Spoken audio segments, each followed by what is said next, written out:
Basilietjie gaan oor 'n meisie wat op 'n soektog is om uit te vind, hoekom is sy in die wêreld? Hoekom is sy hierso?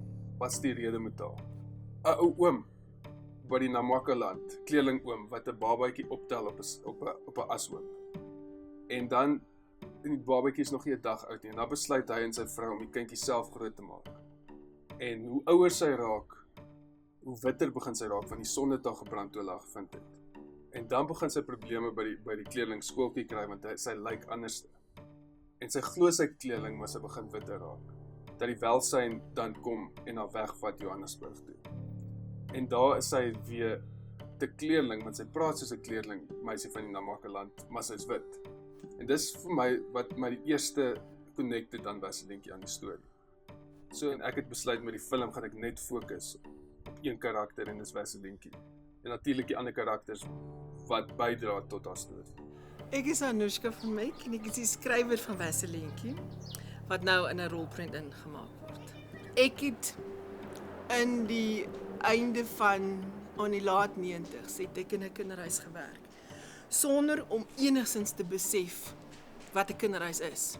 Dit het my heeltemal verander. En na 'n paar jaar toe ek nou klaar staan, kon ek nie die kinders uit my stelsel uitkry nie. Toe begin ek oor hulle te skryf. Dit is feite wat in fiksie verwerk is. So ek het die storie klaar geskryf en 'n punt agter elke persoon se lewe gesit. Ding is as jy 'n boek verwerk in 'n film in. Jy dink dit gaan maklik wees en die storie is klaar daar, maar op die einde van die dag veral met Basilietjie, dit is so goed. Die boek is so goed dat almal het 'n baie persoonlike koneksie met die boek. En ek het gevoel die boek is klaar amazing. Ek gaan nie probeer die boek woord vir woord vertel nie. Ek het dadelik 'n onderskeiding getref tussen die boek en tussen die fliek. Die fliek het net die hart en die siel en die boodskap van die boek het ek baie sterker deurgebring. En in hierdie storie kom jy agter, of die kinders kom agter, van ware vriendskap en ware liefde.